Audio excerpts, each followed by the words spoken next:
You have to have confidence in your product or service. In this case, we're the service industry, so our service. If you don't think that what you do is valuable, that you can fix the problem, then your client is not going to believe that either. Welcome to the Waste No Day podcast, a podcast specifically for and about the home services industry as it relates to plumbing, heating, air conditioning, and electrical.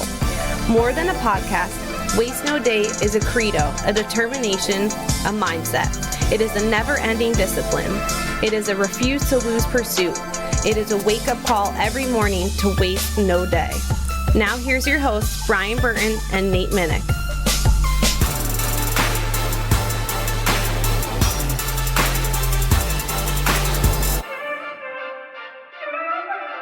Hey, welcome to another episode of the Waste No Day podcast. Your host, Nate and Brian, hanging out with you again on a brand new week. And we have a brand new guest for you. This time, bringing on the show, Mr. Philip Sessions.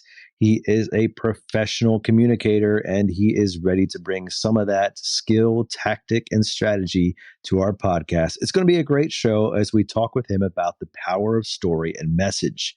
Before we do that, though, we're going to have a little bit of our own message for you, and we're going to start off with Brian and our quote. According to most studies, people's number one fear is public speaking. Number two is death. Death, I've seen that stat. Death is number two. Well, you got to let me finish the quote, all right? Well, you paused dramatically, so it felt like it was the end. It was for effect. Well, death is number two. Does that sound right? This means to the average person, if you go to a funeral, you're better off in the casket than speaking the eulogy. Jerry Seinfeld. That's good. That's good. I've heard that stat before, and it is, frankly, it's astounding. But I mean, yeah, I actually had. I've seen it in several different ways, but the top three are public speaking is always number one, and then number two and three tend to swap out with death and spiders. Yeah. Which I get if I live in Australia. I'm totally with the fear of the funnel web spider, but yeah, that or Middle Earth. Like, yeah, if you're trying to return a ring to a Fires of Mordor, I guess. Yeah. Well, I wanted a good public speaking quote, and we're not going to talk about learning to become a public speaker today, obviously, but it's somebody who trains public speakers, which is what Philip does. I figured would be a great guest to talk about training ourselves to speak, to communicate more fluently.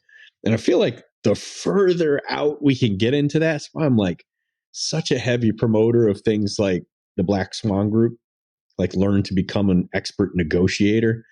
And how much better are you at just having a conversation? But as far out as you can go. So it's like, okay, we start off with like, role play a little bit with the tech next to you in the morning meeting, role play beside your truck out at the dumpster after the meeting. Don't stand with the complainers. Let them ruin each other's careers. Like you're not of that sect. You're a winner. So you go find another winner and do some role playing while you're cleaning your truck out. But then you move on from that and you start figuring out ways to have conversations and break the wall between you and strangers and the gas station attendant and the clerk at the grocery store and the bartender or the waiter or the waitress at a table that's not yours, like another one, and you keep going further out and further out, and you're asking for a free upgrade from a seat upgrade from the American Airlines counter when you're waiting to get on the plane, and then you're asking for a hotel room upgrade, a free upgrade. You're just trying to talk yourself into things that aren't owed to you in any way, shape, or form, right? And then from there, you keep moving up. You know what Chris Voss talks about doing is he's like, he would just do this to try to get it to work, where he'd go, is there a nice guy discount on this? And you're like, you're asking people for discounts for absolutely nothing. You're not a veteran. And if you are, you're not using the military thing. You're going to go up and try to talk them into giving you one anyway, right? And after you get it, if you're a veteran, then you tell them you're military and see if you can get more. How many speeding tickets do you think he's gotten or gotten out of? That's a tough one, man. Yeah, well, it's the same ask. It's just different, right? You're not asking for something. You're asking not for something. We need to get a police officer on here. I want to find out if this is true, where they're like, Hey man, Yeah. sorry, it's all on camera. I pulled you over. I got you tagged. I got to give you something. I'm just going to give you 5 over. Like, I want to find out if that's true. I don't believe that. Because I'm usually trying to talk myself out of the ticket. And if I can't do that, I'm trying to talk it down to that 5 over with no points. I'm never getting pulled over for going 5 over. That doesn't happen. I feel like the judges are onto it too, you know? I'm going 40 over and I talked my way down to 5 over. Plea deal. But relentlessly, you know, it's like relentlessly. So the police officers often, I'm like, come on, you don't have to, like, you know, just talk. And it's just like, I gotta give you something, guy. All right. I hate to do it, but I gotta give you something. I'm like, all right, cool. I appreciate that, man. No points, no traffic school, no insurance hike, you know. You seem very familiar with all the consequences of this. Oh no, I watched a movie. Yeah. Beverly Hills Cop over here. Huh? I definitely haven't lost my license 4 times before I was 30. What about me tells you I drive slowly, Nate? I don't know, man. But the sweet talking piece is something, to your point. You know, the better you get at it, there's only benefits to be had, right? Like all these things, as the quote goes, the world belongs to the askers, right? And it's whether you want to say it's our ignorance or our incompetence or our inadequacy or our awkwardness, we don't ask enough and we miss out. Yeah. And if you want to ask more, feel like you're better at it. So train yourself to become a competent asker and watch how much more comfortable you become with asking people for things. And train yourself to be a better speaker. One way to do it that people, I think, don't look enough into or maybe take for granted is, like, I have a guy, Jack, at the shop at our company. He's our top producer in the plumbing truck. On like June 21st, he had broken the record all time, and he's still got months to go. So nice. He's crushing it. And when I'm out and it's one of my meeting days, which are Monday, Tuesday, Wednesday, the days that I train, he asks to take over those days. He's 23, just turned 23. He's 23 years old. And he's asking to get up in front of the team and do what I do. And he's running with concepts and he's orchestrating role play. They do voluntary role play every Friday, which is the Role Play Olympics. We have special guests come in. You know, we've had multiple people on Wiser Wednesday, where Wiser Wednesdays just, I have a different person come in or on Zoom from around the country, top level trainers.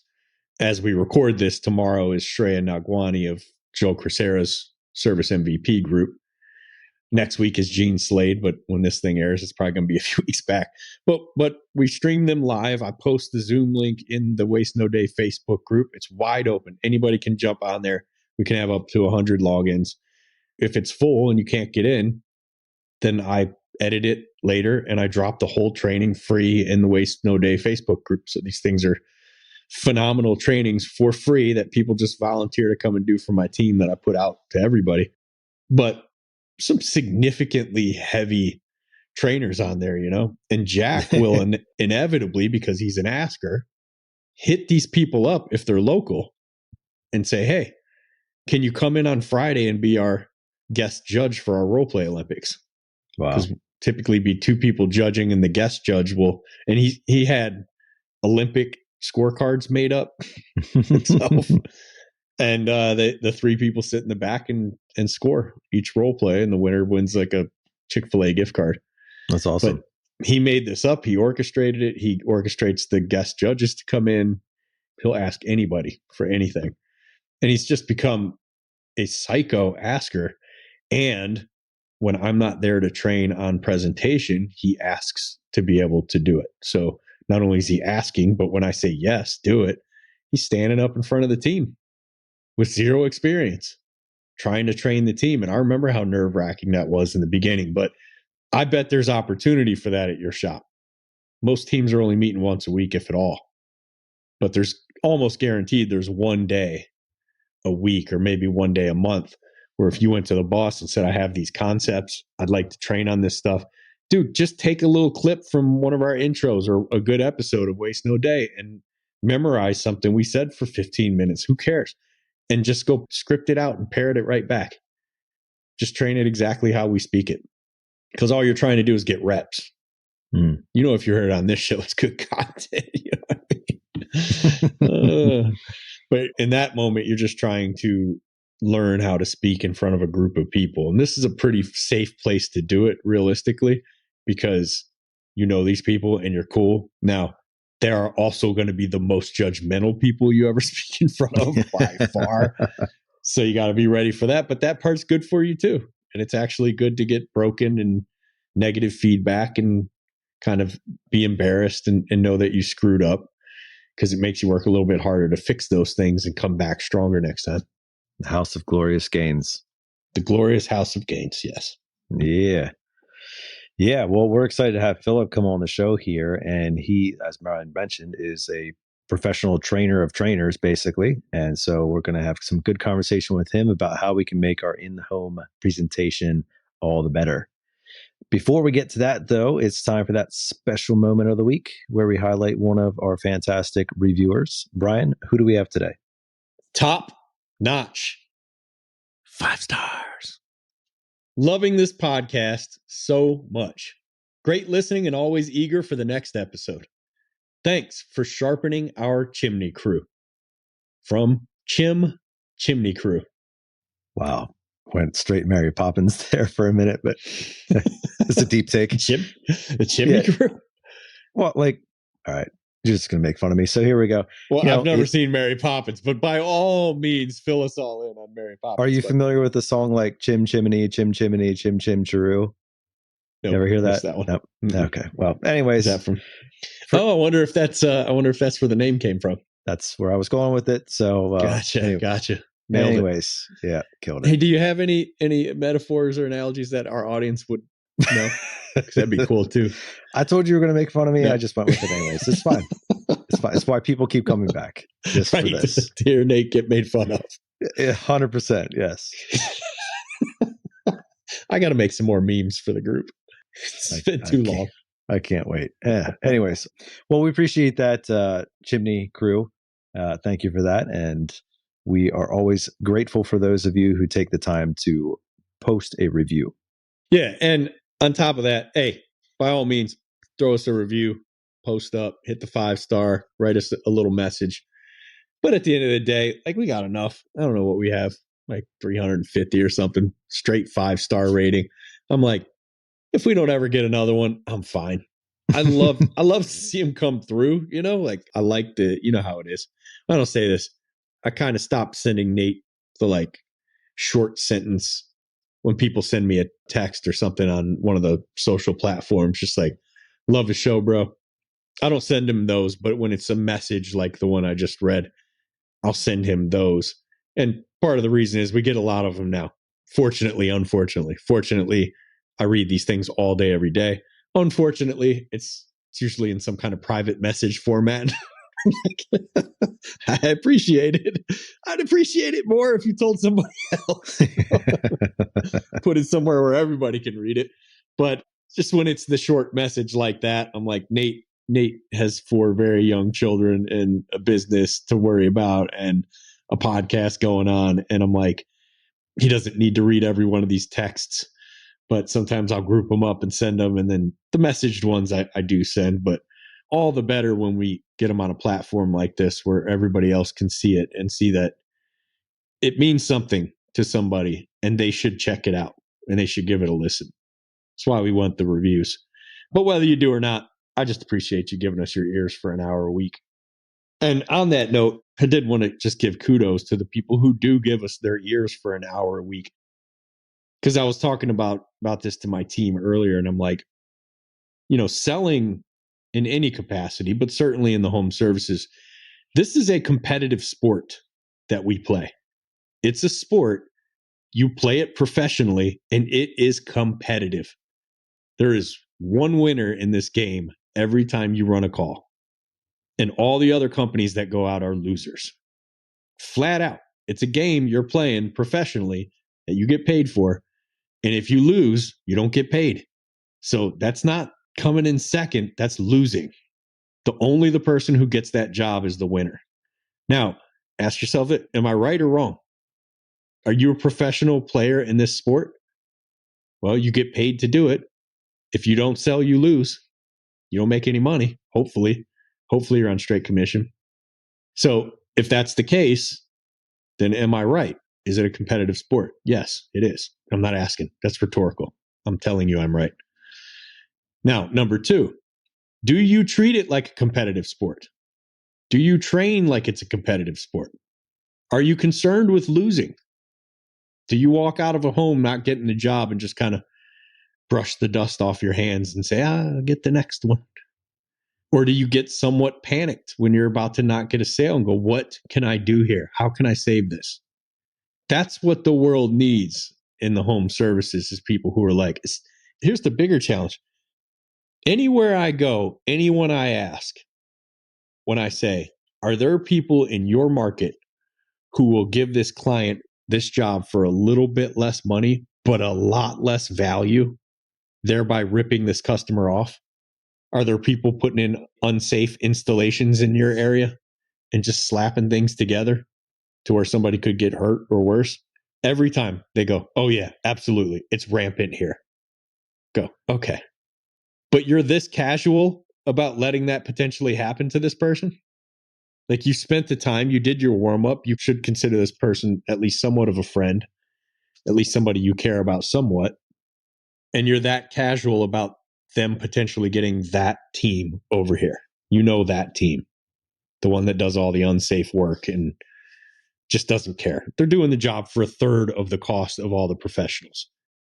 Well, if you know you can save them from that, and it's just going to cost them a little bit more money to get a lot more value, they should be having to almost push you physically out the door, right?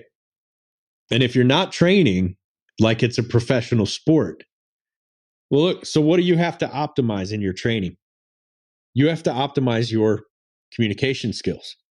How do you do that? You practice outside of running calls, outside of the shop, not just when the company's paying you to be there or forcing you to be there. Your time. You have to optimize your sleep. You have to.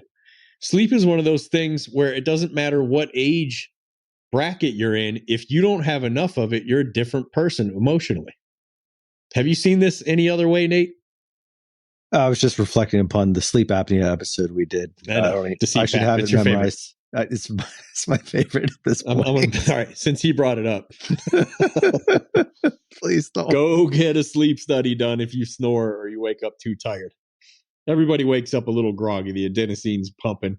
But when you're just struggling to get up, you should just get a sleep study done and take it from there. I won't say any more. But you have to optimize your sleep. You need to know how much sleep you need to get. It's 6 to 7 for me. That I need to get 6 to 7 hours to be fully functional. But you need to know what your number is. If it's 9, and there are those people, you better make sure you get 9 hours of sleep. You're not emotionally capable of being at your best if you're not optimizing your sleep, if you're not getting the proper amount. What else? Your diet has to be optimized. Look, if you're in your 20s, it doesn't matter. Somehow your body will convert a diet of all honey and Crisco, of trans fat and sugar, to red meat, lean red meat somehow. I don't know how it works, but it does. But man, when you get into your 30s and particularly in your 40s, you have got to start optimizing your diet, because you can eat like crap at 3:00 in the afternoon at my age, at about to be 45. And I will know I did it all the next day. I'm a little more sluggish. My workout sucked. My sleep probably sucked. My attitude's a little bit lower than it usually is. My enthusiasm is down a bit. And I can't afford that in my position. And neither can you. So get your training dialed in. Get your sleep dialed in. Get your diet dialed in. And then cut out and just knock it off with all the vices. Just stop. Throw the stupid vape pen away. The cigarettes, the alcohol, the caffeine. You don't need it. Like, you don't need it. Why are you a servant to it? Guys at my shop are going to be giving me looks tomorrow morning. Because I get it, bro. If I was 21, 25 right now, I'd be giving me the finger. Are you high? What do you think I work for? Well, one more thing that you can get optimized and dialed in is your communication, and that is why we're going to put Mr. Philip Sessions in your passenger seat. Our guest today is Philip Sessions. He is the founder of Speaking Sessions and the host of the acclaimed Speaking Sessions podcast. With a remarkable journey from shy introvert to dynamic speaker, Philip has inspired audiences worldwide with his transformative communication methods. As a Christian, husband, and father of girls, Philip's journey is one of persistence and personal growth. He has experienced firsthand the power of communication to transform lives and businesses. Through his persistent efforts and innovative techniques, Philip has helped hundreds of business owners build confidence and clarity in their speaking, resulting in over $1 million in recognized profits. Sounds like it's going to be a good one. Welcome to the show, Philip. Hey, glad to be here. Thanks for having me. Glad to have you. I was kind of scouring the earth for, and we booked one, but for like several months from now, for people who train people to speak in public. Because I figured like it's what we do is most of what we do on this show is train communication. I mean, we have like everybody, all different types of people on, but the main theme we always go back to is training people to be better communicators, certainly for in-home sales, but for all aspects of life certainly in the trades and in the home services. Your typical technician in the home services is not a great communicator almost by law. So there's the thing is like, if for the most part, I think this is kind of changing now, but certainly for guys our age, if we went into the home services, largely either our dad did it or we didn't have any other options, right? If you were a great communicator and highly educated, you went somewhere else, right? Did something else. Because who wants to be in an attic in Phoenix right now in the middle of June here? Yeah. If you don't have to. So what we like to train and teach and pay forward and pass on is the idea of how much life can be better if you're a better communicator, and then practical steps to actually become a better communicator. Nothing just too idealistic, but actual tools. So who was that reached out to me? It was my assistant, Camille. Yeah. Booking agent, I think was the title I was trying to think of, reached out, and I was like, wow, that was good timing. And then the topic, the power of your story, I was like, I didn't read too much into it. I just saw that and I'm like, man, that's perfect, because I feel like most of us don't even really think we have a story, because my story isn't Michael Jordan's story or whatever, but I was very interested to hear. I don't care who comes to the house, like the Comcast technician comes to the house and has the most boring story you've ever heard of. I like to hear it. It's the first thing I do is like get into, where'd you come from? How'd you get here? Why are you in Phoenix? Why are you at Comcast? So I'm very interested to hear your take on that. So I appreciate you being on, man. Yeah, of course. Brian actually learned his trade through the Detroit Correctional Institute. It was a very unique college for plumbing. But do they do correcting in Detroit? I don't feel like there's a whole lot of correction going on. Hey, man, it sounds like you had a captive audience being in the wow. Boy, I can see why you got into speaking, Philip. This is great. Hey, all right, I'm leaving. Sometimes audiences have a choice to leave, other ones just don't. So well, before we get started, Philip, I gotta ask, it looks like you're sitting in a 5-point harness chair. Like, is there a story behind what we're looking at here? I know this is not a video podcast, but your chair looks like it has shoulder straps, like a seatbelt too.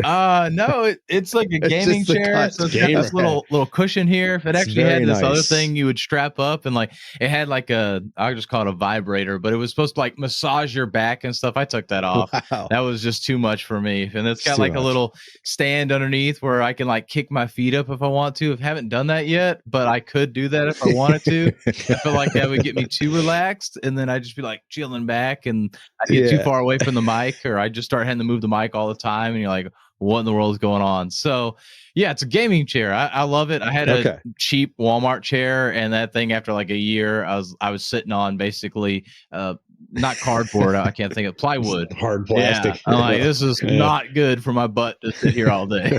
Yeah. Those things been That and holding up Squeak so far. City. We've had some Especially- guests who've had like the squeakiest chairs in the history of existence. Oh yeah, and they never know what's happening. It's the strangest thing. Hey, can you mute that, or like maybe sit on the floor for the next 30, 40 minutes? Oh, dude, that's the worst. I had a guy on my podcast and my video editor. He was like going through, like, guy every time's like, point.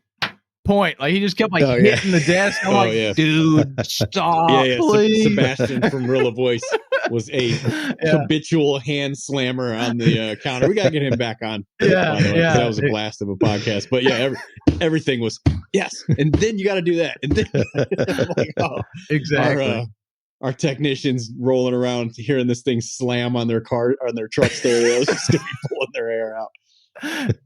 Oh, All right. Well, Philip, you look like you have a good head of hair, and it looked like you have a good background in speaking. So why don't we start there before we get into kind of the meat of the podcast today? Did you grow up like wanting to be a motivational speaker? Is that like a thing? You know, your third grade teacher was like, "Where do you want to be, Philip, when you grow up?" And you're like, "Motivational speaker." That's what it is. Yeah. dude, no, What- it's hilarious that you mentioned third grade, because that's kind of where I start my story. I was See? the shy, introverted kid, literally in third grade. So this is why it's so ironic you say that. In third grade, I had missed a day of school. I come back the next day, and the teacher, I'm like, hey, being the nerdy kid I was, like, hey, what did I miss yesterday, teacher? She looks at me. Said no Brian Burton ever. She looks at me and just like, you missed? I was that quiet and did not talk that much that the teacher in third grade didn't even notice I missed. Wow. So it's funny you say Wow. that stuff. I have no kind of background, and we were just talking about HVAC. Basically, anybody in the trades, they're essentially supposed to not be good communicators. Well, I'm an engineer, an electrical engineer by degree. So if you know anything about electrical engineers, we like to sit behind the computer and not do anything with people. It's all about the computer, programming, wiring up stuff, whatever it is. So I have the degree and everything to say, you don't talk. But with that, I found that through the years, I got passed up for so much stuff because I wouldn't talk. And then I got talked down to. And being an engineer, you don't typically think of engineers as dumb. Although, of course, the guys that are in the trades that are mechanics and electricians, they look at the engineers as being dumb because typically they're inside this box and they Yes. design things based on a perfect world. No, and it's yet- not that. Yeah. It's really not that. It- It's more of the I don't know what point in getting your degree that class is where they teach you how to be a royal pain in the butt to salespeople as an engineer. I know it's in there. Don't even say it's not. It's the best kept secret in the engineering school. Yeah, man. But that is why we think engineers are dumb. Because Yeah. getting them to make a decision is it's a learned skill. Yes. And so I'm not that typical engineer, but I was definitely an introverted person as well. Engineers love the details so much. It's ridiculous. And sometimes I think of myself because I actually had one guy tell me one time, because like, yeah, I'm an electrical engineer, but I'm not really into the details. And he looked at me like puzzled. He's like, what? You, an engineer, don't like the details? No, that's not me. I guess I've always kind of been that natural born leader. I started turning into somebody that started to speak a lot because of being talked down to and talked over and passed over so much. So really, that's kind of where the story births for me, is that I realized that if I wouldn't even speak up for myself, let alone learn how to speak in front of a crowd, that there was no chance for me to move up within the corporate ladder, let alone in the world. Now I'm married, but at the time I was single. And if you're not going and pursuing women, talking to women, it's kind of hard to get a date or get somebody to go out with you. Unless you have, and there has been a couple of bold women in my life that have approached me first and stuff like that. But I would say 99 times out of 100, I was approaching the woman in order for that to happen. So speaking Are you is an you important counting thing. your third grade teacher in that category? Yeah. We'd call her and ask her, but she'd be like, "Who?" Who was that? Who are you talking about? She probably doesn't even remember me now. Maybe like look at the picture like, nah, that guy wasn't in my class. I was in the yearbook with you. Nah, he wasn't in my class. That's a great start, Philip. And you're absolutely right. In fact, I think your story of being talked down to, being looked down to, is an unfortunate stereotype of the trades. You look like a fairly young fellow, but our generation, we went into college. Like our high school told us to go to college. Like you got to go get 4 years, right? And there's like an entire generation that just didn't go into the trades. And for whatever reason you want to call it, the respect of the trades community has really taken a beating over the years. Now, we were talking off air before we started that perhaps it's coming back, but there's a lot of people in the trades who don't respect themselves enough, much less asking somebody else to respect them. Yeah. And that's the sad thing. And I do think, and like we talked offline, there is a shift coming. And it was funny because you joked about, I thought you're a motivational speaker, but I talked about how the trades, people are retiring or dying, leaving the trades right now. So there is going to be a huge gap to come for the trades industry. And of course, we see on the other side of that, everybody going to university, getting a 4-year degree in aquatic science or basket weaving and all this stupid stuff that makes absolutely no sense. They're coming out, they have this education, and then they expect to be making $100,000 a year, literally doing nothing. And so we have so many people in the marketplace and nowhere for them to go. And the unique thing about the trades industry is you don't have to get a degree. I mean, will it help? Sure. But you don't have to go get a bachelor's. Yeah, I would say, maybe it'll help, but really you don't have to have that degree. If only I didn't have a history of finding technicians come out of a 2-year school for plumbing that hold the adjustable wrench backwards. Dude, what did you do for 2 years? And that's the awesome thing that I love about the trades is you don't need to go learn in a classroom. And even for me, I got the degree, and all my degree told me for engineering was, you know how to learn. Yeah. And that's what's pathetic. I learned everything on the job after that. And of course, depending on the company, they needed that engineering degree, and that's a totally different route. But for those in the trades, there is so much opportunity out there. I'm in several groups with guys in the trades, and just hearing them talk about, oh, this job, $2,500 here, 25 grand here, $100,000 project. I'm like blown away at the amount. Now, being in the manufacturing industry, the automotive industry, now we're talking hundreds of millions of dollars for projects as well. So that's a totally different story, but that's not a project that I'm like, oh, that's my business, my project kind of thing. That's like a BMW or Volkswagen, those kinds of companies doing that. So these massive companies, but these guys that have a high school education that we would consider quote unquote dumb and uneducated, they're coming out making 6 figures easy. They're hiring people, they're building businesses, they're helping people out, all by just learning on the job. And there's so much value in doing that. And I think about even for myself, I'm like, man, am I really that much of a man? Because I can get on the computer, I can be the tech guy, and I'm kind of our tech person for my family. We live on kind of a compound here. Of course, being in the South, we've got a compound where we've got family land and all this good stuff. Not near Lancaster, which is, that's how we say Lancaster down here. It's Lancaster, Pennsylvania up there for Nate. But with the trades industry, you're learning how to work with your hands. So you have an invaluable skill that you can go make money on, but then you can also just do for things around your house and really save some money from doing that versus me being the tech guy. Like, well, some things are just beyond me. I'm not a IT guy, so sometimes I can't fix the computer. So I got to go buy a new computer. So there's definitely a lot of unique opportunities within the trade space in general that are really coming around. And I wish more people would see that. And so I love getting on podcasts like y'all's to really talk through a lot of that. Yeah, for sure, Philip. And, we're total agreement with you there in terms of like getting out there and being able to earn phenomenal money quickly in the trades. That's one of the unique opportunities that the trades presents. And sometimes to its detriment. Sometimes, there's so much focus on turning the wrench and stripping the wire and all these things with the hands piece, which is absolutely necessary. But we forego the other piece of it, which this is an in-home services podcast.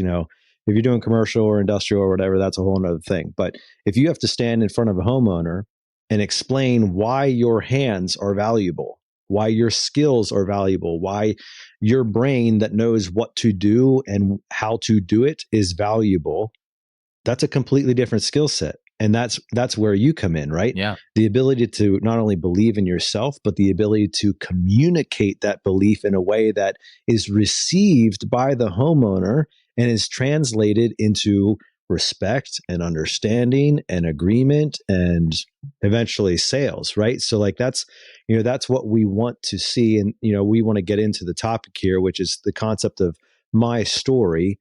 And so let's jump in at that point, just to kind of set the stage for you.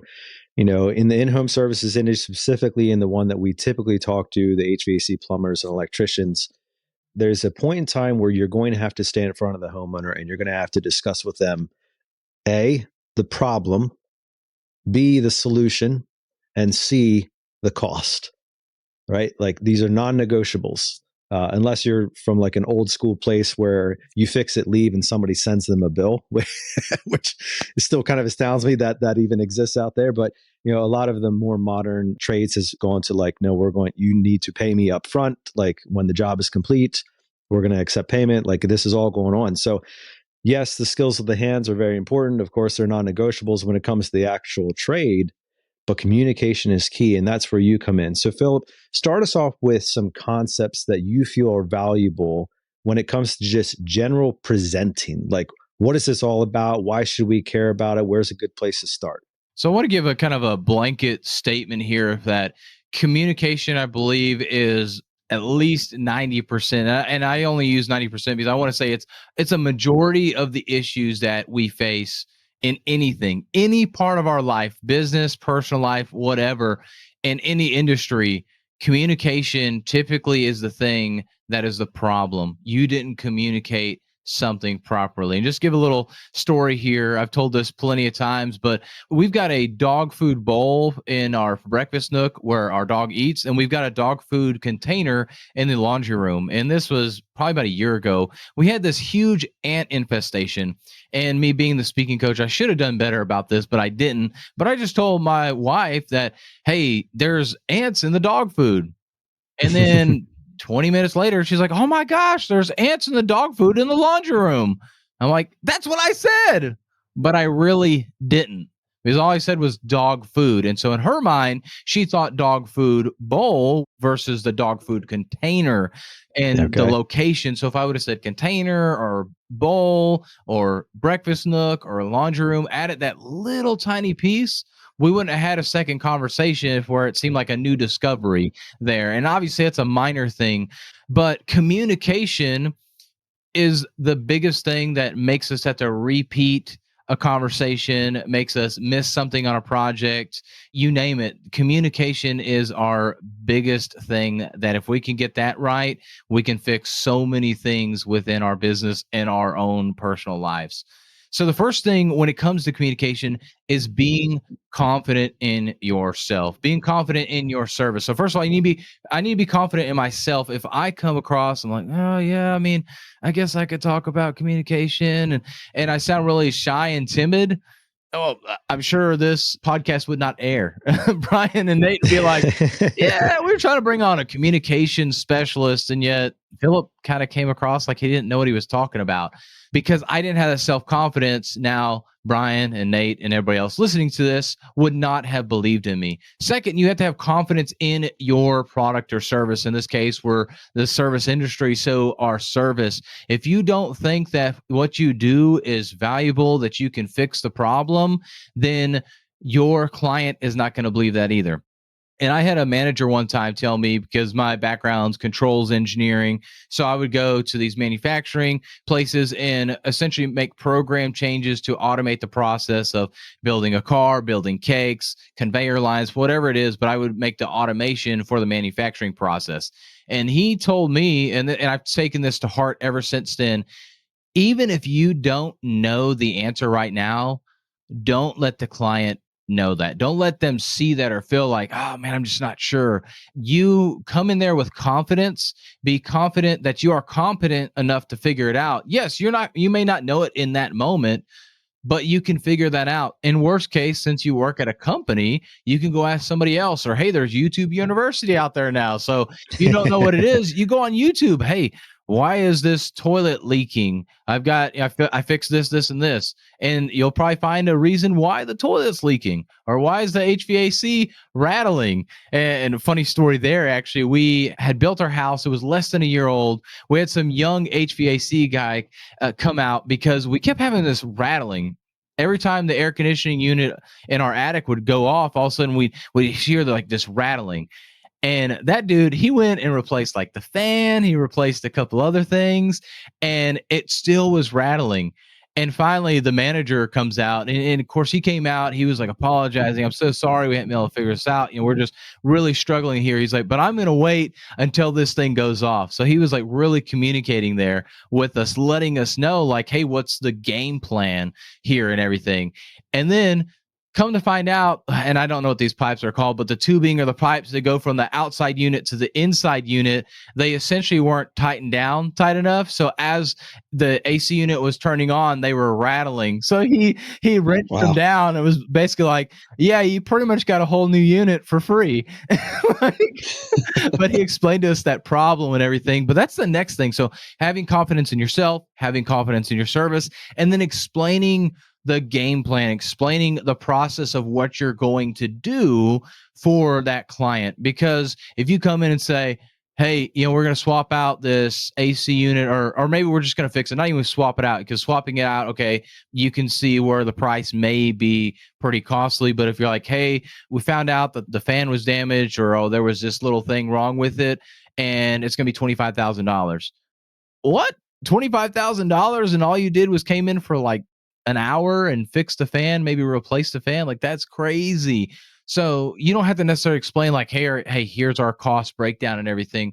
But if you start to go through and like, hey, if we had to have two, they'll see two technicians there, but hey, having this knowledge and having the right tools, and then we had to replace this equipment and everything, or get it on order, but kind of explaining some of those things and the processes of what you did, it will help them understand like, oh, that's way above anything that I could have done. I would have never thought about assessing all those things. And I probably would have been out without AC for a month if I would have tried to do it myself. And so really trying to paint that picture of the things that you did to actually fix the problem will also help. So those are just a few things I would say to start with that communication, is really communicating that your self-confidence, but then also communicating the game plan to the client so that they understand what's going on, and they don't feel like you're just kind of hanging out in the attic and it's 100 degrees outside.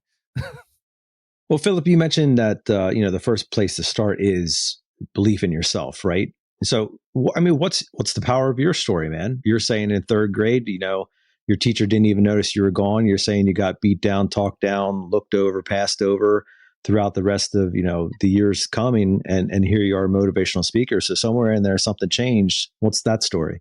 So that was actually at a job when I was in Georgia, Statesboro, Georgia, to be specific, where the previous job before that in oil and gas, I was fixing a lot of things, going up to North Dakota, fixing the equipment and everything. And yet I kept being called this young, dumb engineer. That's all I could say. Yet I'm the guy fixing it. And then I get to this job here in Georgia, and kind of a similar thing was going on. That manager was really just talking down to me. Yet we would go into these engineering meetings, and there was about four of us engineers, and I'm the youngest on the team. Every other one is at least 40 years my senior, plus they have like 20 or 30 years of experience within that company. So very senior compared to me. And we go into these meetings, and these engineering weekly meetings, and it's an hour long. I talk for 50 minutes about all the projects that I'm doing, and the other three engineers talk for the last 10 minutes about their projects they're working on. So clearly I have a lot more work going on than them. And this manager was just like, hey, if you can't get your work done, maybe you should work some more hours. Well, hello, I'm salary. So I'm willing to work some. I'm not just going to be like, oh, 40 hours, I'm out. Like I'm understand like, hey, maybe I need to wrap up something. I'm going to do that, but I'm not always going to work 40 or 5 or 50 hours because then my salary essentially goes down. My hourly rate, if you broke it down, goes down. But this guy just kept talking down to me, kept talking down to me. And I just felt like I couldn't go anywhere. I felt so belittled and such like a little person. And so finally it was just enough is enough. I'm tired of this. And so I ended up leaving that job to go to another company. And I just told myself, I'm not allowing that to happen again. And ever since then, and I haven't been perfect on it, I definitely have had people talk down to me still to this day, but I'm willing to stand up for myself, and really just having that self-confidence in myself has allowed me to develop with the people around me and ultimately gain respect of those around me. Because while people are like, oh, Philip's a nice guy, I didn't necessarily have that respect from those people. And that's definitely a hard thing, I think, as a Southerner, especially to be able to tell somebody what's on your mind. We're supposed to be nice and courteous and not say anything, not ruffle any feathers.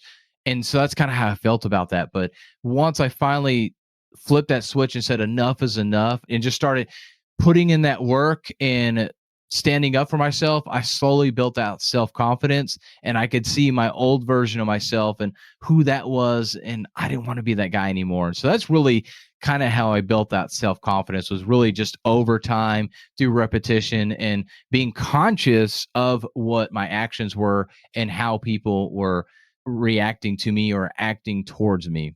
So, I mean, when it comes to communication, I appreciate you sharing that. Like, there's different types of communication, there's different styles of communication, there's even different formats of communication. You know, for example, there's narrative where we're telling a story, and maybe we're talking about like my background, you know, my personal investment in training, my ability to accomplish the job, my bona fides, all these types of things. There is communication that is like diagnostic in nature, like just like X's and O's and A's and B's and all those types of things. And then there's like sales, which is even another type of communication. So, like, if we're kind of, and I don't want to narrow it to just those three, you're certainly more versed in the topic than I am, but where would you start in terms of like, hey, if you're going to focus on communication, if you really want to be effective in what you're going to do, which style or which area should we focus on first? I honestly wouldn't even focus on a style. I would go and get your phone and start recording videos. The first thing that you need to do is just start. I mean, any service that you've done, any job that you've done, it's essentially like trying to say, hey, go replace that AC unit, but you've never done it before. Well, you're probably going to have like 20 million questions. Well, what do I do? What kind of equipment do I need to bring? What happens if this happens? Like, you're going to have so many questions, but if you just start to go into it, you're going to figure out, oh, I didn't really need to worry about what kind of equipment. I just bring my tool bag and I happen to have the things there. And you'll start to kind of answer the questions that you would have had if you wouldn't have started. So when it comes to speaking, you're probably thinking, oh man, should I be humorous? Should I just try and talk very direct? What are the things that I should do? What do I need to fix? Well, maybe I stumble a lot or stutter a lot, ums and ahs and things like that. But do you really do that? You don't know until you start actually doing it. So I would say get your phone out and start recording yourself. But then from there, now don't only just record. I mean, that's a good way just to start getting that repetition in. But I would go back and do three things. One, watch it with full video and audio, see what you look like and sound like, but then don't look at the video and hear how you're sounding.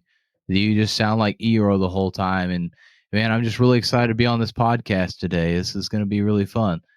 It doesn't sound like I'm excited, but I'm going, man, I'm excited to be on this podcast today. And y'all are listening on the audio, so you hear a difference in my voice. But if you're watching, you know, well, you won't be watching this, but if you were to watch how I was, my whole face was just flat when I was sounding like Eeyore. But when I got excited, my eyebrows raised, my voice raised a little bit. And so you start to notice that with the audio, but then go back and watch the video too. And so I just kind of explained the video side of that. But when you only watch the video and no audio, you'll start to see, are you just kind of sitting there like a statue as you talk?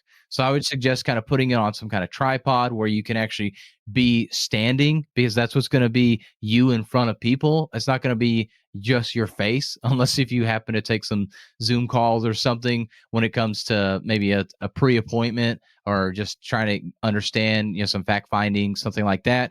But most likely you're going to be in front of the person. So I would put on a tripod so then you can watch yourself, hear yourself, and see what you're doing there. So that's where I would start, honestly. And then pick one thing from all of that you want to fix. Maybe you're a guy that just puts your hands in your pockets. You're like, dude, I don't want to do that. Like, I want to actually use my hands a little bit. All right, start there. Or maybe you're literally saying every other word. I would definitely fix that first, because that is very distracting. I wouldn't try and get 100% of the ums and ahs out, because most of the time, especially when you're in a sales conversation, it's a natural conversation. So you're going to have those naturally. If you happen to be super polished, I think of Ramaswamy. I can't think of his first name, but Vivek Ramaswamy. A lot of people, and not to get super political, but a lot of people didn't really trust him because of how polished he was with his speaking. They're like, man, I'm not sure about this guy. He is ultra polished. And so that's why I say don't worry about getting rid of all the ums and ahs, because then people start to wonder, well, what are they trying to pull over on me? And you've heard that slick salesman. I know y'all have. You've heard that slick salesman that, man, they're just spitting everything out and it just sounds so good. And you're like, man, this got to be too good to be true. It's got to be too good to be true, because they sound so perfect and polished. So I wouldn't worry about that necessarily, but start doing the videos, watch yourself, and focus in on one thing that you can fix until you start to perfect that, and then find the next thing to work on and the next thing. That's where I would start. So with that, Philip, like, is there value in, like, if you have a spouse or a significant other, brother, mother, family member, neighbor, I don't know, somebody else to like watch it with you or watch it in addition to you and get their feedback? Or like, what's your take on that? It's funny. We were just talking about this in my training this morning, which I was saying, I gave everybody an accountability partner a while back. So I'm pairing you two, Nate and Philip, you guys are a pair. You role play and train with each other on the objections, on our scripts, on our presentation. You make sure that each other learns the script. And I said but there's one more powerful person that you can role play with who's going to critique you like nobody else. And that is the video. Because nobody's as hard on us as we are on ourselves. It was funny because I was listening to one of our episodes, I don't know how far back, but a while back. And I noticed how many times I just did it, but how many times it's just like, in a sentence. And I'm like, oh my gosh, it sounds horrible. I sound like an amateur. I'm like, oh my, what was our first podcast ever? Like, what am I doing? And my wife and I were later listening to a show that I like, a podcast that I like, and a very polished, renowned host comes on and he's introducing the guest, and he talks about the guest for maybe 30 seconds. And we caught like 7 ums by this very, very polished person. And it's funny because we would not have heard that had we not just listened to me do it and counted every single one of them. And that just goes to you shouldn't be doing it. Like, you've got to try to cut it out for sure. But that goes to show you that there's no worse critic on you than you. So if you watch those videos, you're going to be so much harder on yourself than anybody else who watches them will be. Maybe your spouse. My wife can be a slightly tougher critic on me than I can. Yeah. Same here with the spouse. But sometimes the spouse does work. They'll give you that honest feedback. Sometimes they won't. I would say family's probably not a good choice, because they're always going to think you're great, especially if you're like my mom. She thinks I'm just the best thing since sliced bread. That's different. I just do everything right in her eyes. Love her to death. But get my kids on it. They're like, oh yeah, you're not very good, Dad. Yeah. I would say your kids. How do you have so many people listening to your podcast? Why?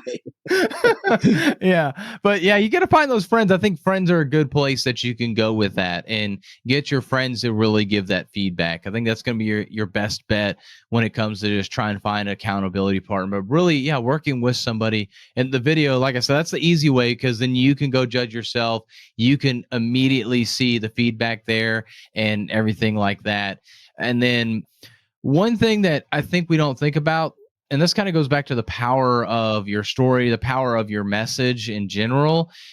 And I think of like Andy Frisella. I don't know if he's had any like terribly bad audio per se, but and I don't know if y'all know who Andy Frisella is, but he's got like a top rated podcast. Real AF. Yeah, Real AF. He owns First Form Supplements there in St. Louis, Missouri. But he's a guy that has such a great message. If his audio was pretty crappy, I would still listen to it because he typically delivers a lot of value. And then also typically his audio is not bad. But the off chance that it is, I would still grin and bear through it and listen with the bad audio to hear whatever message that he's sharing. Now, somebody who doesn't have a great message and maybe they typically have flawless audio, one time they've got this, just weird noise going on in the background and I just can barely hear them, I'm probably going to move on because maybe they don't typically have a great message, or maybe they just don't really have that great of a message, but I've just kind of been listening to it and it's just like a routine podcast for me, let's say. And so your message is more important than any way that you deliver it or say it, is you can be the most boring person speaking ever. And if people need to hear that or want to hear that, they're going to listen. I went through 4 years of engineering school. If you think I wanted to sit through that, I didn't, but I wanted to get that degree. So I wanted that education. And so I grinned and bared through these boring classes, talking about Laplace transform, talking about real numbers and imaginary numbers and all this stuff, just so I could get a degree and get a job. So I say all that to say, while it is important to make your speaking better, first, you just need to have a good message. And if you have a good enough message, people will listen, whether you're a good or bad speaker. Of course, they're going to listen to the better speaker versus the worst speaker. And I'll put the caveat of if every other word is an and an ah, they're probably not going to listen, even if the message is really good. But for the most part, as long as you're okay, if you're decent at speaking and you have a good message, people will listen. So really get your messaging down and make sure you're actually talking to somebody versus just anybody. That's the other thing. When you're for nothing, you're for nobody. When you're for something, you're for a specific group of people. Just kind of going back to that example, or another polarizing example. If I say, oh, I love Trump, there's going to be a lot of people like, yeah, that's my guy. Philip's my guy. I love Trump. And there's going to be other people like, dude, seriously, another Trump supporter? Can't stand this dude. Like, Trump sucks or whatever. So being that you have a message that's clear and direct to a certain sector of people will allow those people to resonate with you and then want to listen into that message. So make sure that your message is on point. So, Philip, you mentioned something just a second ago about how make sure you're talking to somebody. And I actually took that literally, like make sure that you are talking to somebody. Is there a difference between presentation communication, like lecture, like perhaps some more of the classes or demonstrations that you have done, and interactive communication, which would be more typical of our home services experience? And like, so if there is a difference, then how do we train differently? Or how, because sometimes like, the plumber, the electrician, they're going to have to basically do a presentation. Like Brian talks about this all the time, Super Bowl presentation. I'm just going to talk here for, 3 to 5 minutes and I'm just going to explain. But then the next time that we talk, like it's going to be a lot of Q&A and a lot of back and forth and a lot of, did you think of this? And what about that? And all this stuff. Are these different techniques or different approaches to communication? And if so, how do we navigate those waters?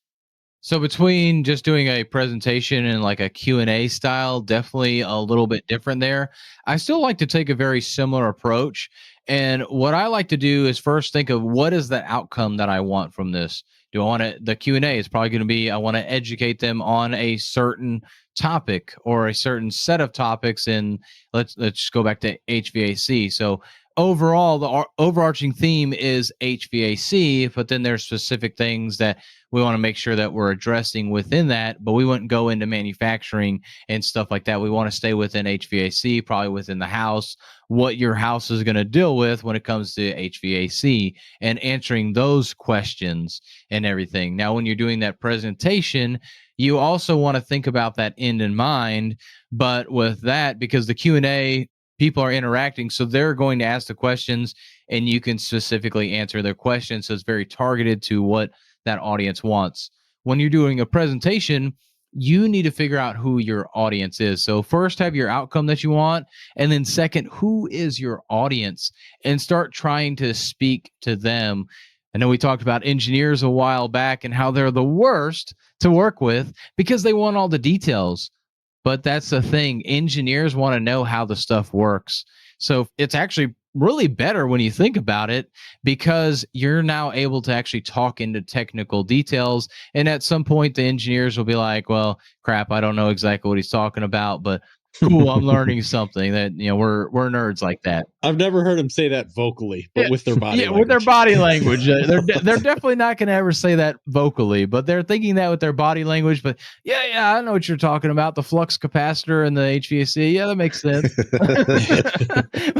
but you can get really into a lot of details with them. But if you've got, let's say, like the stay-at-home mom, and she's sitting there and she's not going to be in those details. She's not going to care about the technical, most likely. I don't want to put a complete stereotype on that, but we can think about them, and they're probably worried about their kids. So they want to make sure that the house actually stays cool in the summer and hot in the winter. And so really talking to that about the comfortability that when we fix, let's say, the fan unit or the AC unit, that now we'll have that comfortability. Or, hey, we're going to put this new wall thermostat in, and it's got this new LCD screen, and you're able to do these settings. So when you guys go away, you're able to save money and budget, but you're kind of trying to talk to them where they're at. So that may start out with actually asking some questions about, hey, what's important to you? Do you really like, tech stuff? Like, can we get into the weeds on that a little bit? Or, hey, do you just want to be comfortable? Do you just want to like have something that's going to work well? It's going to last a long time,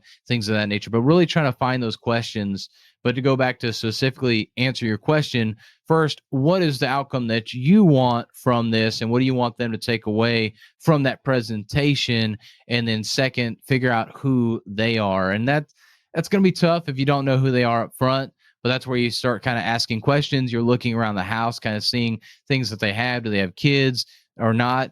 And you can really kind of build that rapport with them. And that's really the bigger thing, is really building that rapport so they feel like you're like them and not you're just some sales guy trying to sell them on a new unit.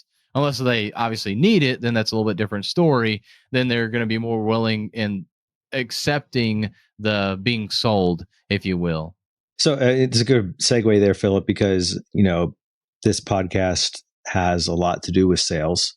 And so to answer your question, the end goal in most conversations is I would like you to purchase the service that I am recommending. Like, that is the end goal.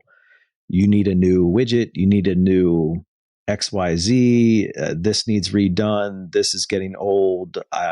Or you could take it on the lifestyle side and like, hey, if we add this, it could improve ABC in your home, your family, your experience, all these types of things, right? But in most of the conversations that are occurring, even if there is a problem or not a problem, the end goal for most of our listeners is an exchange of money. So if that is the end goal, and we've established that that's really what we're trying to get to, how would you approach it if that ultimately I'm trying to convince you, persuade you, inspire you to part with a couple shekels? A couple shekels. I like it. So I would start by asking some questions about like, hey, how do you feel about the current AC unit? Do you feel like it's always staying cool in this house? Do you feel like you're comfortable most of the time?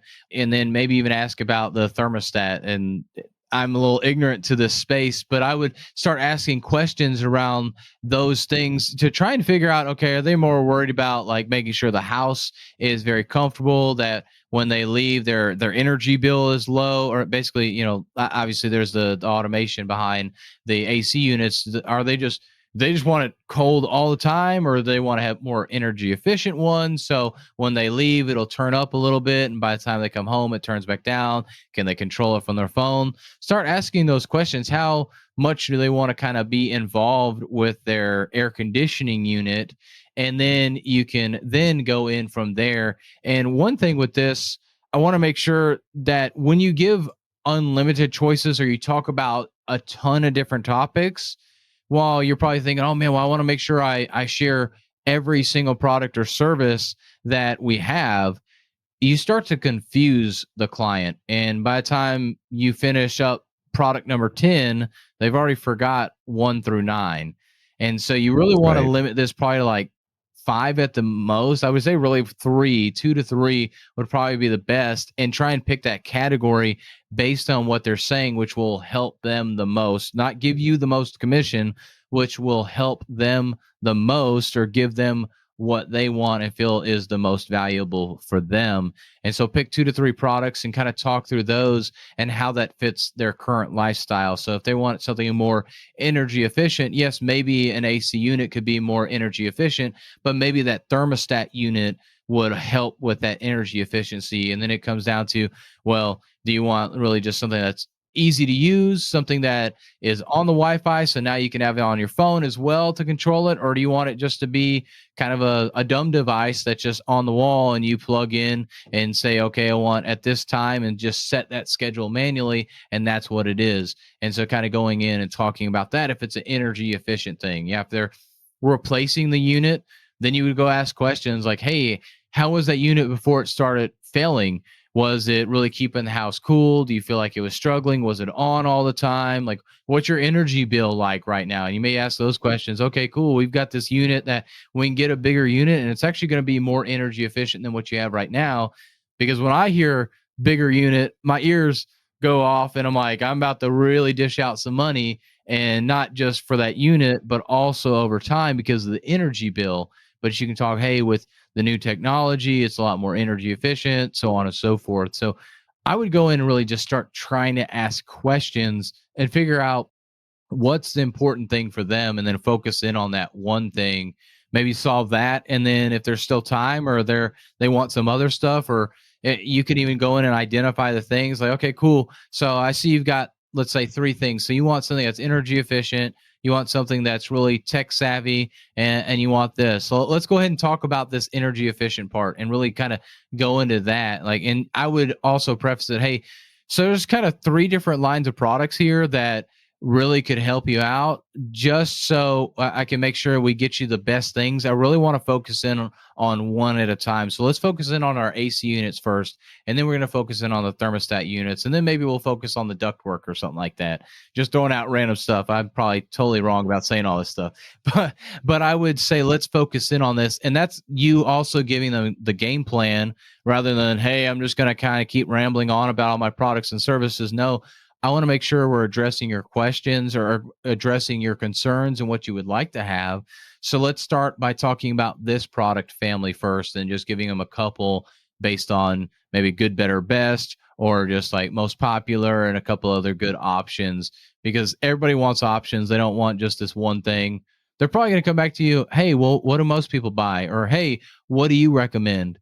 But still give them that opportunity for an option, because when they don't feel like they have an option either, they're also going to feel like, well, now I feel like I'm just being sold, because it's either yes or no, not, oh, I want the medium-sized Coke, I don't want large or small kind of thing. All right. So, Philip, I appreciate what you're saying there. And I want to kind of dive in deep here on the power of the message, the power of the story, right? So, just going to off the cuff here, experiment with something. What is like your passionate hobby? Really, probably podcasting, to be honest. Although I do love shooting guns as well. I'm trying to get myself more back into that. It's been a while with 2 under 3, but shooting guns, and honestly, I love doing podcasts. That's a lot of fun to me as well. Okay, so your hobby is diapers and not sleeping at this Yeah, point. pretty much. Okay, when you say shooting, you talking about like hunting, or are you talking about targets, or what are you talking about? Yeah, just targets right now. That's also something I want to get back to, is actually getting into hunting. But yeah, right now it's just targets. So shooting with my 9mm and my 40. Okay, so I am very unwise when it comes to target shooting. I'm going to try to convince Brian from my lack of knowledge, and specifically from my lack of passion. And then I want you That to doesn't sound like convince. Nate. Thanks, Brian. Then I want you to convince Brian from your passion and listeners take note, like here's the difference if you're passionate about something or not passionate about something. So Brian, hey, I'm sure you've heard plenty of things about guns and all that. I'm not looking to get political here, but there certainly is a market for the entertainment value of things, which is just like, you probably grew up playing duck hunt and stuff like that when you were a kid, and there's just something fun about taking something out there and trying to hit a target. And so, something you might be interested in is going to the range. You can get whatever type of bullets and whatever type of gun and target. You can do short range, long range. You can do self-defense training. You can do, just for sport. You can do groupings. You can do all kinds of cool stuff. But it could be something that you and maybe even, a family member, some of your kids might be interested in.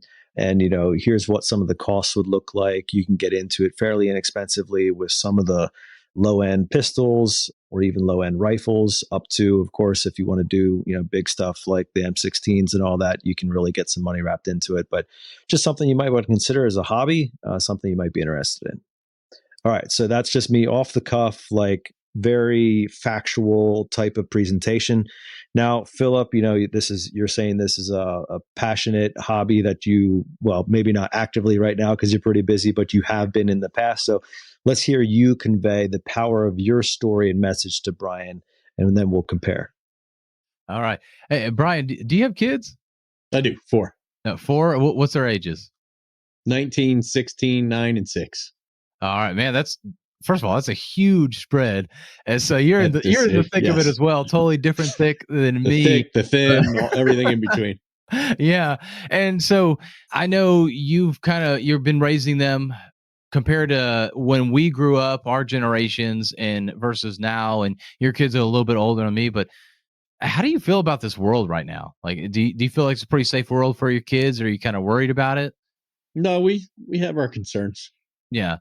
Yeah, I'm the same way, man. And that's something I thought about really as I became a husband and as I became a father, even so more. And I've got 2 little girls, so they're the world to me. And just seeing all this stuff in the world and not knowing who's around us, it started kind of getting me to start questioning things like, could I actually defend my children? And I've always grown up around guns. So for me, guns were a really comfortable thing. But I started to realize that I don't know the other person. I don't know what might happen. And even if you get mad at somebody and you honk the horn, are they going to shoot me? Things like that. And because of having my wife and having my children and everything, I realized I needed to start making a way for myself to be able to defend them at a moment's notice. And one of the things I realized, even though I was a gun enthusiast, I like guns a long time ago, and I still like them now. I kind of got away from that. And so I started actually doing target practice. So at some point here in the future, I can actually start to conceal carry so I can make sure that I'm protecting my family from anything that could happen. I hope I never have to, but I decided to start doing that. So have you actually ever thought about doing any kind of target practice or anything to really help you be able to defend your family? Because I think that's something that we should be focused on as men. Oof. One of them was felt like I was reading a brochure. And so that's what you mean when you talk about how was mine, Brian? I think mine was a brochure. So when you talk about the power of your story, we're talking about in-home salespeople. So are you talking about using your own story with the products, the services, or the company, or using third-party stories, or how are we using that in the home services? Yeah, good question. So with the home services, obviously you probably only have like 1, maybe 2. I would hope that you're not one of those unlucky people that has their, especially like AC unit, go out 10 times in their lifetime. So you're probably going to have to use other people's stories. But if you have your own story, that's probably the most powerful, because you can talk about your situation that perhaps you had, that when your AC unit went out and maybe you waited on it because, it was just too expensive just to replace it. And because you waited too long, now it costs, let's call it 3 times more or whatever. But you can really share your story. But if you don't have a story, you can share one of a friend or family member or something, or even just borrow from somebody in the company that maybe they've got some stories of some it doesn't always have to be like, oh my gosh, it cost them $40,000 when if they would have just replaced it after 10 years, it would have cost 10,000. It doesn't have to necessarily be money, but it could be pain and annoyance. But yeah, just having stories to share based on situations that have happened to really help explain the current situation. So especially the more closely related you can have a story to this client that their situation is, the better. And so that's why I say that's the power behind the story, because it's not just you selling a brochure and saying, "Hey, here's the next energy efficient unit that's the upgrade to your unit and it'll be good and you'll be able to save money." No, like having that story to share, like, "Hey, yeah, this is a big investment." And not only that, but like even the smaller things, we like to tell people what value there is when turning it into a story is so much more impactful anyway. And I'm just thinking about, a typical script in the home services might be, oh, well, we're the better company because we answer our phones 24/7 and, we have techs on call at night and the weekend. So, in case you need us and yada, yada, yada, versus like, I was on, we're probably like 7 p.m. on Saturday this past weekend. I got a call from a family who had a tankless put in by us, and it was an hour away from the on-call tech's house. I mean, I know the area now, and I'm like, ugh. But I call Edwin up, and I'm like, hey, or actually, I texted him, and I said, Edwin Cruz, one of our plumbers, I said, hey, bro, I got a tankless warranty that's out. It's in this city, which he knows is an hour away, and he's just like, thumbs up. I'll call him in a minute. I'm on my way. Like that's all there is to it. Now, what's more impactful for me to tell you that we have people answering our phones 24/7 and that we have techs on call in case you need us, or for me to say, let me ask you a question, Philip. Have you ever used a plumbing company in the past? Yeah. Doesn't matter what the answer is, Yeah. but let's say, have you ever tried to use one on the weekend or on a holiday or at night? And maybe you have, and you have a horror story. Maybe you have not, and you have no story whatsoever. But I can say, let me tell you what happens the majority of time. You leave a voicemail and they will call you back Monday. Vast majority of time. If you're lucky. Yeah, you can almost never get a hold of a home services contractor on Saturday night. And if they find out it's a warranty issue Oof, that they can't even charge you for, how quick do you think they're going to be then? not quick at all. But let me tell you what we do. Saturday night, 7 p.m., got the call that a tankless we put in stopped working. We dispatched immediately. That's what we do for our clients. That's the difference between us and them. So like, and that, there's a million stories of all of the things that we offer to people, including background checks and drug tests and wearing shoe covers in the home and parking where we park and not leaving oil all over the driveway. You should have a story where this was done appropriately and not appropriately for every one of those things, because like you say, that story is what makes it impactful. That's what sells. Yeah. And if you would have told me, oh, we've got a 3-year warranty on this or 10-year, you could have said lifetime warranty.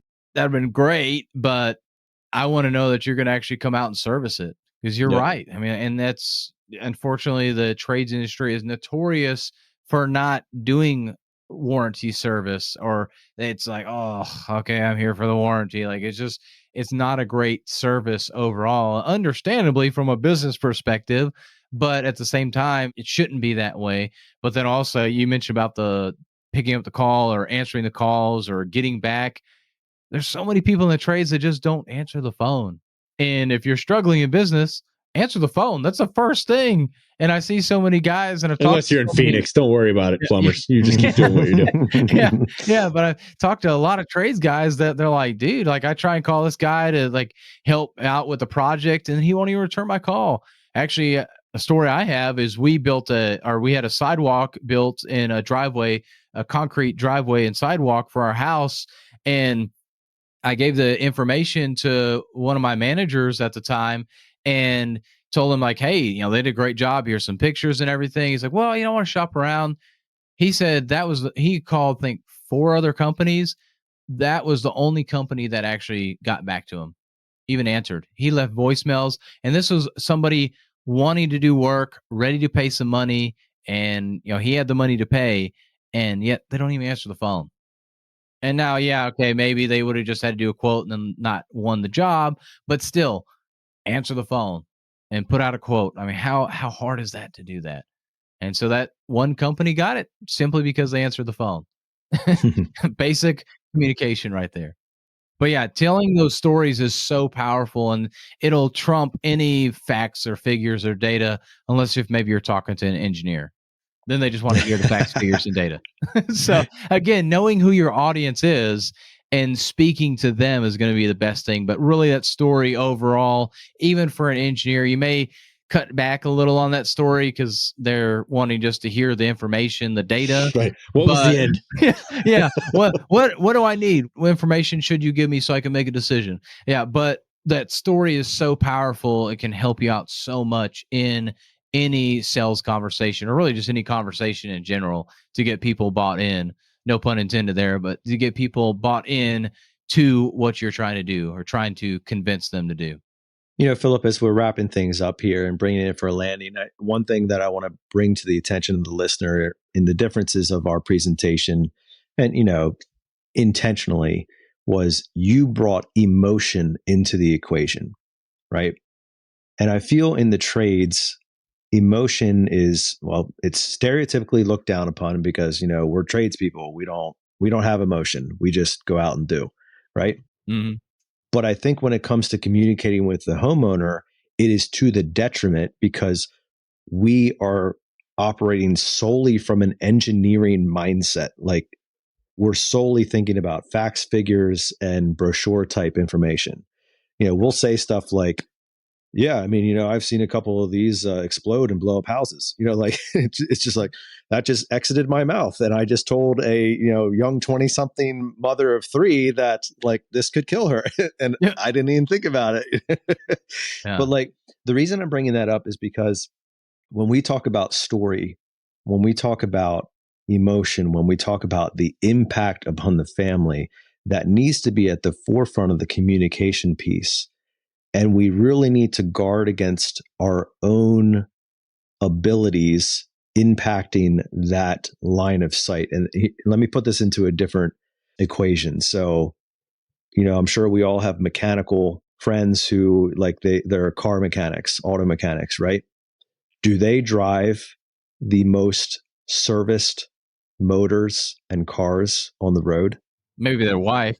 Maybe they're even then. I don't think so. I don't think they do. And the reason that they don't is because they know that in any event, if anything goes wrong, they can fix it. Like on site, on the road, they can quick run to the store and get whatever they need and they can fix it. So it's not a big thing to them. Driving around with a XYZ that's barely hanging on by a thread is a fine compromise for them because they have confidence in their own personal ability to fix things.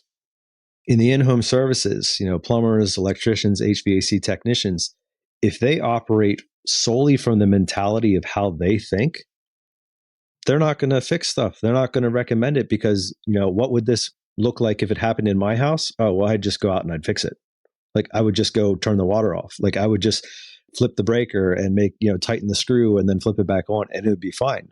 And that we operate under this concept of like, well, if I can do it, you can do it. But that's the fallacy, right? Because, and that's where the emotion comes in. When we operate off of the paradigm that, well, I would just go fix it because I can, that is not the paradigm that our audience has. And because we operate from that paradigm, we strip the emotion from the equation because there is no emotion to us other than slight frustration or inconvenience. But when it's to the homeowner who does not have those abilities, the emotion is tenfold. And we need to communicate in such a way, not that we're driving fear and like, just unrealistic situations, but even in the way that when you're talking to Brian about like, hey man, like, don't you think it's a good idea to like learn how to defend your family? Don't you think that's something like that we as men are called to and all that? Like that's driving into an emotional situation where you're connecting on a different level of communication than just facts and data. Mm-hmm.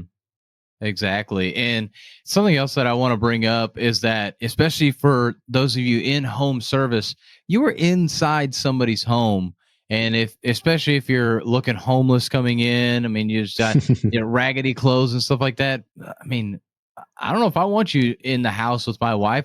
I don't know if I want to leave. And now I'm a little bit disgruntled because I really need to go do something. But now I feel like I need to be in there. And yes, that's judging a book by its cover, but that's what keeps us safe because we look at the covers and decide and make judgment based on that.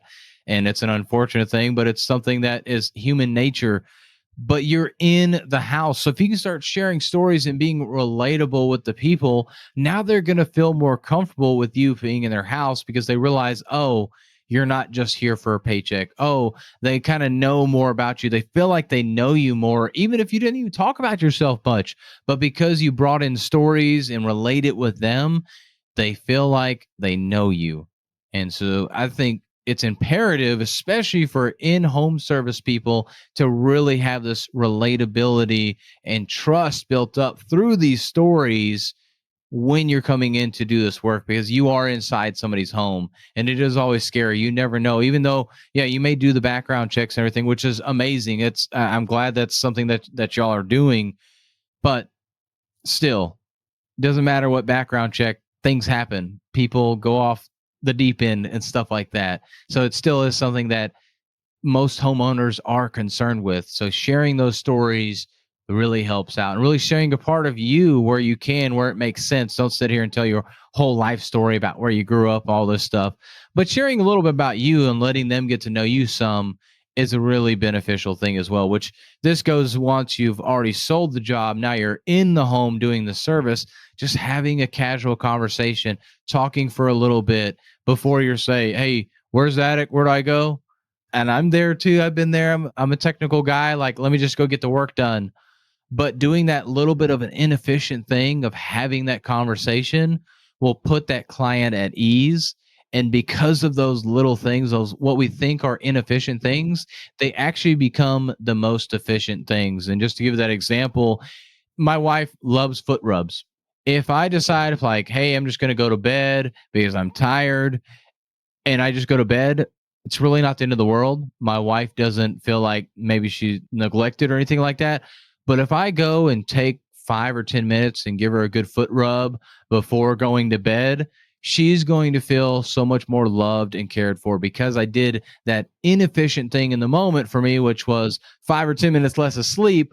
But now my marriage is better because of that, and she feels loved. So that inefficient thing turned into an efficient thing. And so same thing for you when you go into somebody's home, having that little 2 to 5 minute conversation.